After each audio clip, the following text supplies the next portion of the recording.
Assalamualaikum, halo teman-teman, ketemu lagi di channel saya Ian Art. Apa kabar semuanya? Mudah-mudahan selalu dalam keadaan baik. Saat ini dalam keadaan sehat-sehat aja, selalu dalam lindungan Allah Subhanahu wa Ta'ala. Amin ya Rabbal Alamin.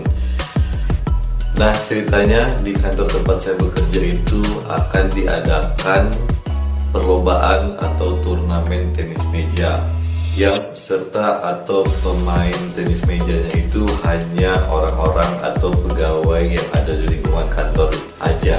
Nah, kemudian panitia turnamen tersebut meminta saya untuk membuatkan piala atau hadiahnya berbentuk lukisan yang saya buat.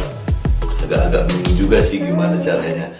Kemudian saya terpikir untuk membuat gambar di atas kertas yang kemudian gambar tersebut ditempel di bed tenis mejanya. Terus untuk lebih cantik lagi, si bed tersebut dibingkai. Nah, itulah rencana saya untuk membuat piala turnamen tenis meja di kantor kali ini. Untuk lebih jelasnya gimana proses pembuatannya sampai hasil akhirnya kayak gimana, teman-teman bisa cek video ini dari awal sampai selesai. Teman-teman juga bisa lihat sedikit cuplikan dari acara tersebut.